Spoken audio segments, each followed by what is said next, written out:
합니다. 이 속죄제는 그 히브리 말이 하타아예요.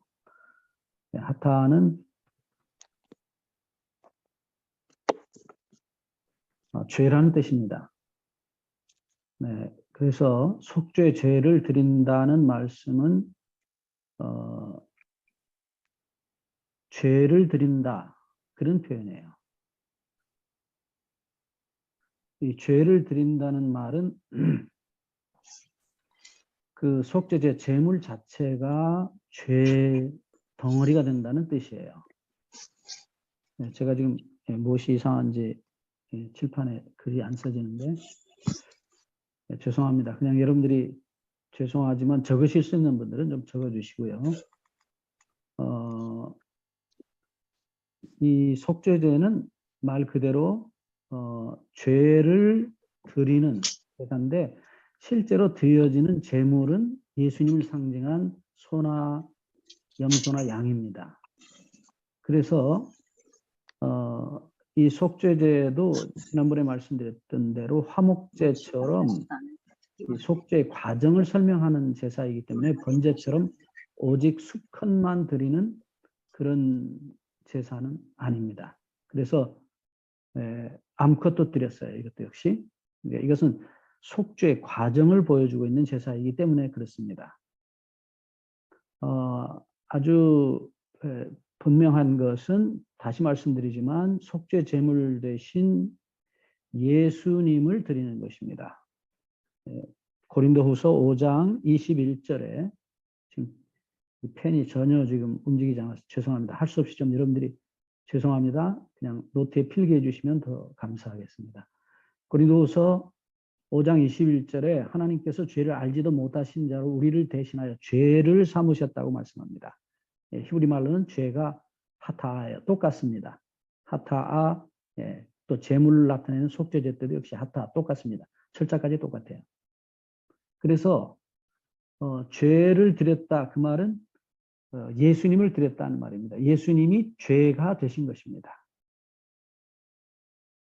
그래서 우리를 대신하여 예수님을 죄로 드리셨다. 우리의 죄를 드렸다고 말씀하시면서 그 우리의 죄가 예수님이라고 표현했어요. 예, 그래서 예수님이 우리 대신 죽임을 당하십니다. 신명기 29장 19절을 보시면 죄송합니다. 이게 아침에 왜 펜이 전혀 말을 듣지 않는지 모르겠네요. 좀 죄송합니다. 적어주십시오. 신명기 29장 19절과 20절에 보시면 저주의 말을 듣고도 심중에 스스로 복을 빌어 내게는 평안이 있으리라. 여러분 이것이 죄인들의 얘기예요. 정말로 그 악독한 죄인들의 얘기입니다. 여기 속죄제에서 우리가 기억해야 될 사실은 이 속죄제는 근본적으로 이 상번제와 함께 속죄제가 드려질 때는 온 인류의 죄, 모든 죄인의 죄가 거기 포함되어 있어요. 하나님을 반역하는 죄인들까지 포함되어 있습니다. 그래서 신명기 29장 20절에 보시면 여호와는 이런 자를 사하지 않으실 뿐 아니라 용서 안 하시겠다고 그랬어요. 이건 아주 고범죄입니다. 이제 우리가 속죄제의 성격을 다시 보겠습니다만은 이 고범죄도 하나님께서 심판하시는 장면이 이 신명기 29장 20절에 나와요. 그래서 20절 잘 보시면 하나님께서 그 사람 위에 분노와 질투의 불을 부으시겠다 그랬어요. 성소에서 하늘에서 불이 내려서 속죄 제물을 태우시는 모습하고 아주 비슷해요. 그 다음 두 번째로 모든 저주를 그에게 더하실 것이라 그랬어요. 저주가 내립니다. 율법의 저주입니다. 물론 그래서 마지막으로는 그의 이름이 천하에서 지워버린다고 표현하고 있어요. 예, 없어져요. 그 이름이 없어져요. 존재 자체가 없어지는 것입니다. 그런데 예, 놀라운 사실은 이 레위기서 4장 1절과 2절에 보시면은 우리 개역 성경에는 그릇 범하였으되라고 말하고 있어요. 그릇. 근데 이 그릇이라는 단어가 히브리어는 쉐가가라는 단어인데 이것은 고의적이 아닌 것이에요. 실수를 가리키는 단어예요. 그러면 고의로 범한 죄들은 하나님께서 어떻게 처리하실까요? 자, 우리 창세기 2장 17절에 보시면 범죄한 그 날에 너희가 정령 죽으리라고 말합니다. 자, 히브리 말은 두 단어, 무트라는 죽는다는 단어가 반복되고 있어요. 이게 히브리어의 그 강조하는 방법인데요. 앞에는 부정사고, 무트의 부정사, 죽는다는 동사의 부정사고, 그 다음 정령 죽으리라 할 때 뒤에 나오는 무트는 미완료 동사예요. 그러니까 죽는 것을 죽으리라. 뭐 직역하자면 제가 엉터리 히브리어로 번역해 보면 제 실력으로 번역해 보면 죽는 것을 죽으리라. 그런 표현이에요.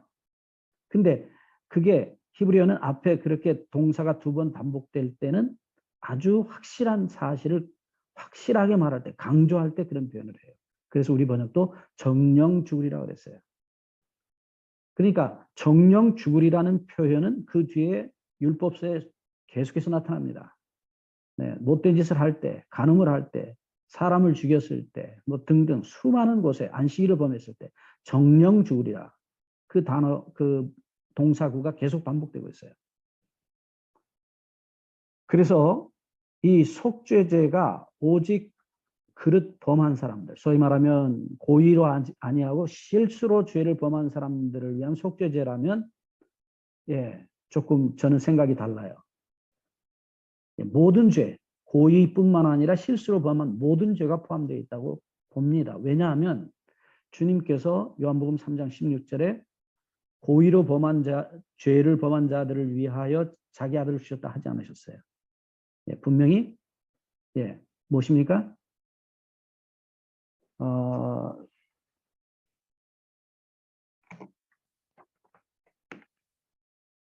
분명히 이것은 소위 고의로 범한 죄뿐 아니라 죄송합니다. 이제 칠판이 되네요. 제가 좀 잘 하려고 그렇습니다. 그 다음에 실수로 범한 죄, 모든 죄에 대한 속죄 제물이라고 생각합니다. 왜냐? 요한복음 3장 16절은 분명히 하나님이 세상을 이처럼 사랑하사 세입니다. 세상 속에는 고의로 죄를 범한 자들도 포함되어 있다는 사실이에요. 우리가 대표적인 예로 사무엘하 12장 13절 말씀을 보시면 다윗이 하나님 앞에 자기 죄를 고백합니다. 다윗이 실수로 죄를 범했습니까? 아니면 고의로 죄를 범했습니까? 그건 완전히 고범죄거든요. 네.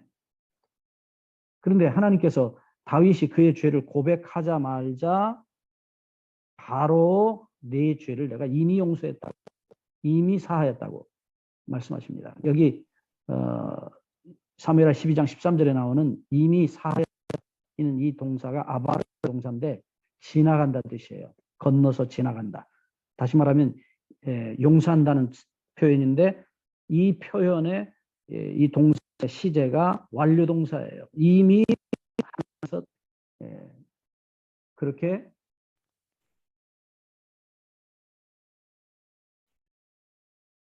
죄를 용서하셨다고 표현하고 있어요.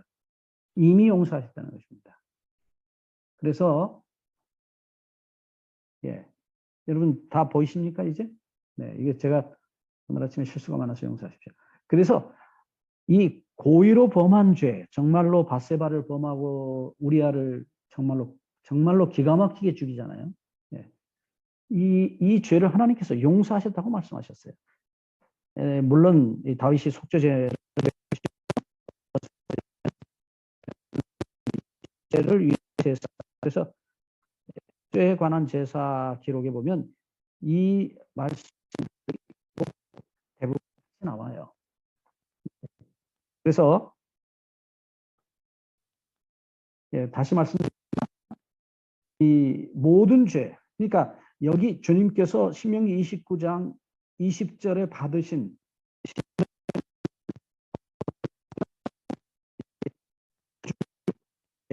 마지막 이름을 지워버리십니다. 이게 이제 죄와 함께 죄인을 하시는 하나님의 심판이에요. 자, 분명히 죄와 죄인이 함께 없어지시는데 우리 죄가 예수님에게 옮겨지셔서 예수님이 우리 죄를 안고 그 다음에 우리 대신 죄인 대신 죄와 함께 영원히 불에 타서 없어지는 것입니다. 이것을 둘째 사망이라고 말씀드립니다. 예, 그래서 이 죄는 아주 분명합니다. 네, 이 속죄제 때 무슨 단어가 나타나느냐면 속죄의 동시에 속죄하면서 사함을 단어가 나타나요. 속죄하다는 단어는 히브리 말로 카파르라는 말이라고 말씀드렸어요. 뜻이 뭐죠? 덮어서 지운다는 뜻입니다. 그런데 이 사하다는 동사는 살라흐라는 동사인데 이 살라흐는 하나님께서 용서하신다고 할 때만 이 단어가 나와요. 사람이 사람을 용서한다 할 때는 이 단어가 안 쓰입니다. 오직 하나님께서 죄를 용서하신다 할 때만 이 단어가 쓰였어요. 근데 이 속죄제에 이 단어가 특별히 속죄제와 속건제에 아주 많이 나타납니다.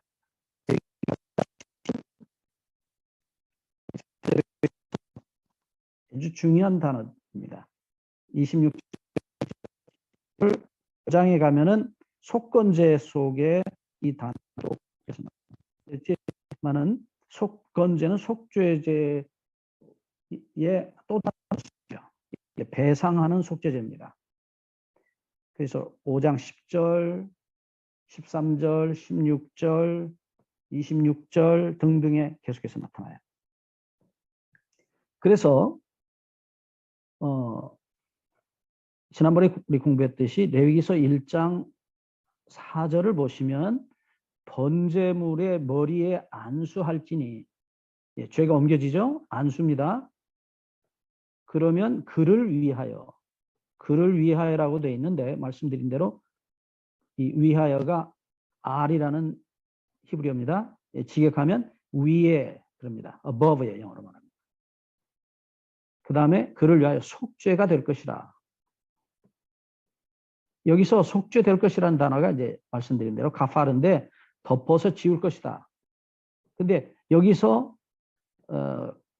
속죄될 것이라는 이 말씀이 미완료형으로 되어 있어요. 이게 속죄의 재료가 완성된 것이에요. 그래서 엘린 지 화이트는 예수님의 십자가의 사건을 말씀할 때 속죄가 완성되었다고 표현했어요. 정확하게는 속죄의 근거가 완성이 된 것입니다. 오해하시는 분들이 계신데 이 속죄라는 실제 덮어서 지우는 사건은 성소 안에서 일어나요. 그래서 지금 우리가 보고 있는 이 속죄제가 속죄가 되는 과정을 보여주고 있어요. 속죄제는 속죄의 과정을 보여주는 아주 중요한 제사입니다. 다음에 우리가 대속죄를 따로 공부할 때 말씀을 드리겠습니다. 우리가 지금 시간이 없어서 그걸 다룰 수 없고요. 그래서 어떻게 이 번제단에서 양이 죽고 난 뒤에 죄값이 치러졌습니다. 이 치루어진 죄값을 갚은 죄가 피와 함께 피 속에 섞여서 성소 안으로 옮겨지는가. 여기에 이제 중요한 존재가 나타나는데 바로 제사장입니다. 우리 이분 히브리서 잘 배우고 있죠? 이 제사장이 피를 성소 안으로 옮겨요. 양도 예수님이고 제사장도 예수님이에요. 그래서 히브리서 9장 12 보면 자기 피로 영원한 속죄를 이루사 단번에 성소에 들어가셨다 그랬어요. 그러니까 예수님이 양으로서 속죄를 이루신 다음에 영원한 속죄, 이건 정확하게 말하면 해방입니다. 속죄 근거를 마련하신 것입니다. 그래가지고 그 속죄 피를 들고 단번에 성소 안으로 들어가십니다. 왜요? 속죄하시기 위해서요. 덮어서 지우시기 위해서요.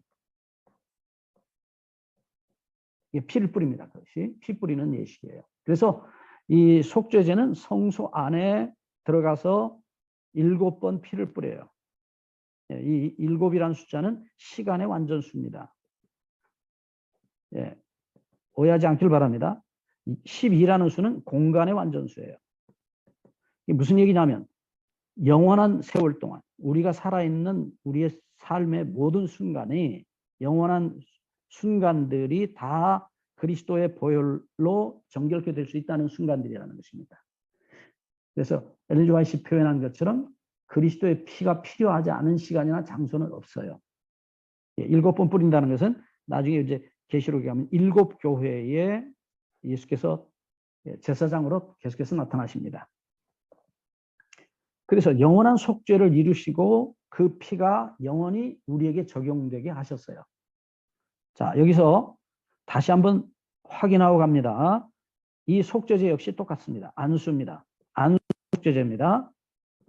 우리 안수, 번제, 안수, 화목제 쭉 배워왔습니다. 안수, 죄를 옮겼을 때입니다. 주님께 죄를 옮겼을 때에 주님께서 우리 죄를 가지시고 죽임을 당하시고 그 피를 가지고 제사장으로서 성소 안에 들어가십니다.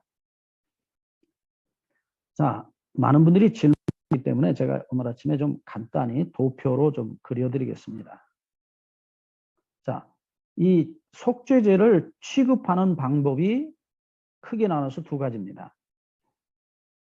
먼저 전체 회중을 위한 속죄제입니다. 제사장도 이게 포함됩니다. 그래서 이 제사장의 죄는 회중 전체의 죄와 똑같아요. 아주 중요합니다. 그래서 이 제사장의 비중이 얼마나 크다는 사실을 보여주는데 회중과 제사장을 위한 속죄제는 반드시 서로 드립니다. 그러나 이 족장이나 소위 개인입니다. 개인이 죄를 범했을 때는 염소로 드려요. 족장이 범했을 때는 숫 염소를 드리고 일반 개인이 범했을 때는 암염소를 드립니다. 그리고 원하는 사람은 수컷 어린 양을 가지고 이 속죄제를 드려요. 그러니까 이 개인은 작아요. 회중 전체는 큰 제물인 소를 통해서 속죄제를 드립니다. 그 다음에 피를 어떻게 처리하느냐. 이 회중 전체를 위한 속죄제의 피는 성소 안에 있는 향단 뿔에 바릅니다. 그리고 나머지는 밖에 번제단 밑에다 다 쏟아요. 그리고 휘장 앞에 7번을 뿌립니다. 그리고 고기는 회중 전체를 위한 고기는 진 밖에 가지고 나가서 불사릅니다. 완전히 남김없이 똥까지 다 태웁니다. 진 밖에서요. 레위기 4장 21절에 보시면 진 밖에서 태운다고 말씀하고 있어요. 그러면 개인을 위한 속죄제는 피는 어떻게 하느냐? 번제단, 향단이 아닙니다. 성소 뜰에 있는 번제단 뿔에 바르고 나머지는 번제단 밑에 쏟습니다. 성소 안에 들어가지 않아요, 피가. 그런데 이때에 개인을 위한 속죄제는 고기를 제사장이 먹어요. 레위기 10장 17절에 보시면 거기 아주 중요한 말씀이 나타납니다.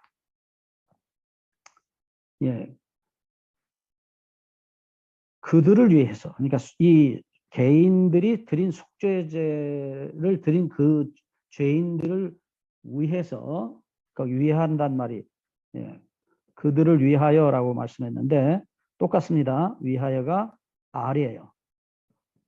제가 직역하는 것을 여러분 이해해 주시기 바랍니다. 그 다음에 여호와 앞에 그랬어요. 여호와 앞에란 말은 말씀드렸죠. 얼굴입니다. 곧 심판을 의미합니다. 그리고 속하게 하려고 너에게 주셨다. 제사장이 이걸 먹는 이유가 있어요. 예. 모든 개인의 속죄제를 가져다가 휘장 앞에 뿌리면 휘장 안이 아마 피바다가 될 거예요. 그래서 이 개인들의 속죄제는 고기를 제사장이 먹어요. 이 고기는 분명히 용서된 영수증이에요. 죄가 용서되었다는 용서의 영수증입니다. 그것을 제사장이 먹고 백성 전체를 위해서 속죄제를 드릴 때만 성소 안에 그 피를 가지고 가서 7번을 뿌려요. 그래서 성소에 이 죄 영수증, 죄값 갚은 영수증이 3가지가 나오는데 첫째는 피입니다. 그 다음에 제사장이 먹는 고기, 개인들을 위한 속죄제 고기. 그 다음에 죄입니다. 이게 다 용서되었다는 영수증들이에요. 그게 성소 안에 들어가서 하나님 앞에 보여져요. 소위 법정에 제출이 돼요. 죄값 갚은 영수증이 제출되므로 죄가 없어지는 것입니다. 자, 이제 실체를 보겠습니다. 예수님의 실체입니다. 예수님이 분명히 히브리 13장 12절에 말씀하시기를 그가 우리 죄를 지고 영문 밖에서 우리 모든 죄인들을 위해서 영문 밖에 가서 진 밖에서 고난을 당하셨다. 죽임을 당하셨다 그랬어요. 불에 태운다는 말이 주님이 돌아가시는 사건을 저주의 불, 심판의 불, 율법의 저주로 불태워지는 사건을 분명하게 말씀하고 있어요. 그 다음에 이 속죄제의 개인의 속죄제 고기는 주님께서 드셨어요. 어제 우리가 화목제에서 보셨죠? 네, 제사장의 가슴에 12지파의 이름들이 기록되어 있었죠? 각 개인의 죄를 주님께서 가지고 가신 것을 분명히 보여주고 있어요. 도매금으로 모든 죄를 한꺼번에 그냥 용서하시고 끝난 우리 모든 각자의 죄를 다 담으신 거예요. 한 사람도 예외 없습니다. 자, 이제 여기서 우리가 아셔야 될 중요한 사실이 뭐냐면 이 가난한 사람들의 속죄제가 있어요. 이 가난한 사람들의 속죄제는 이렇게 짐승을 잡아서 드릴 수가 없을 때는 비둘기를 2마리를 가져다가 자, 이것은 레위기 5장 17절에 나타납니다. 레위기 5장 7절입니다. 죄송합니다. 이 비둘기를 가져다가 하나는 번제로 드리고요. 하나는 속죄제로 드립니다. 이미 이 비둘기에 대한 설명을 자세히 드렸습니다. 근데 그래서 오늘 아침에 어떤 사모님이 질문하셨지만은 이 속죄 과정에 있어서 이렇게 2가지 죄가 제사가 드려졌다는 사실 일반적인 제사의 모습입니다. 그것도 없으면 레위기 5장 11절 12절에 보시면 그것도 없을 때는 고운 가루를 에바 10분의 1, 한 2.2리터 정도 됩니다. 이것을 가져다가 제사장에 드리면 제사장이 한 움큼만, 한 줌만 하나님 앞에 태워요. 화재 위에다가 번제단에 불태웁니다. 근데 이때 절대로 기름이나 유향을 넣지 못합니다. 안 돼요.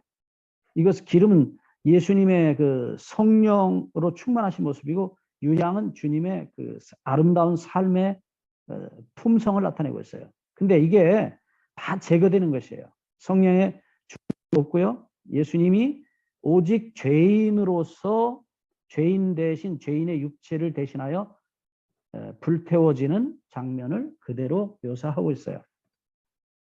네, 그 다음 이제 제가 내일 다시 말씀을 좀 드리려고 합니다만은 이 속죄제가 어디까지 가느냐면 지성소 안에까지 가요. 오늘 저희가 보고 있는 이 속죄제는 매일 드리는 속죄제입니다.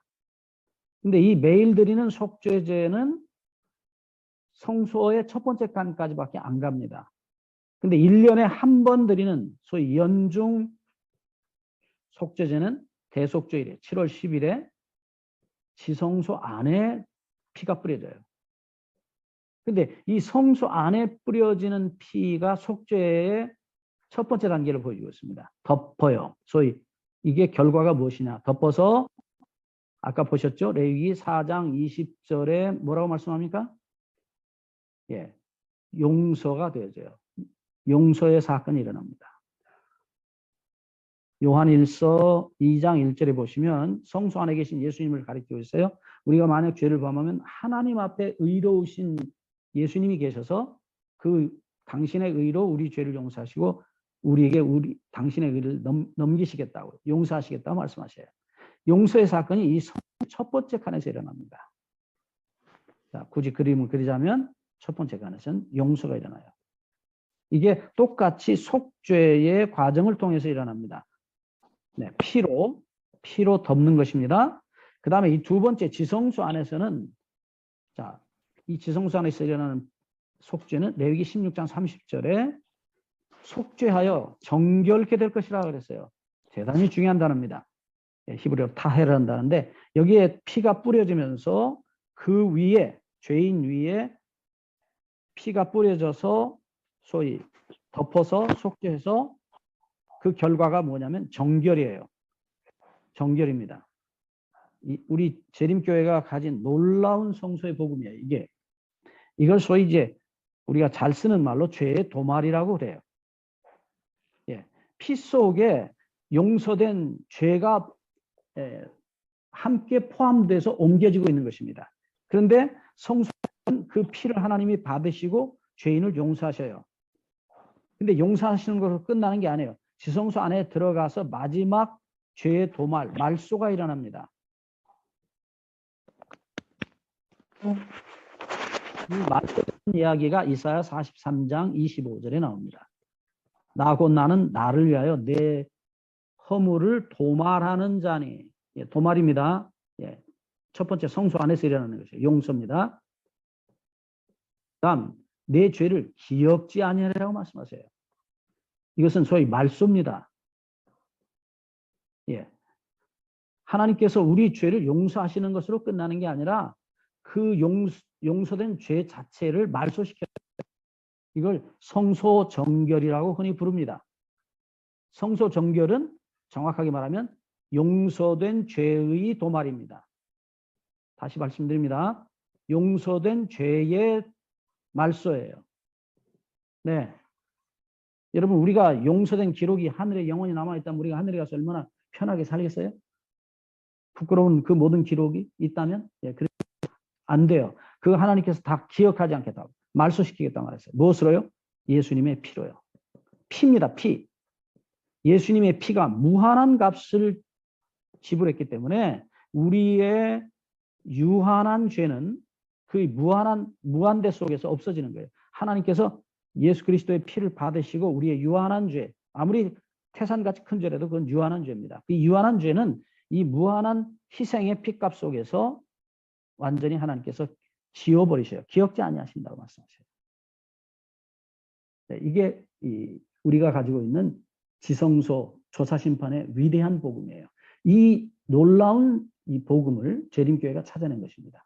개신교회는 성소 안에까지밖에 얘기를 사실 하지 않아요. 엄밀하게 말하면 그들은 번제단 사건까지만 얘기합니다. 십자가에 끝난 것으로 얘기해요. 천만에요. 네, 이것이 말소되지 않는 이상 진정한 용서는 아닌 것입니다. 우리 재림교회가 가진 위대한 복음, 하나님께서 우리에게 주신 이 놀라운 복음을 인해서 감사합니다. 네, 시간이 돼서 제가 마치겠습니다.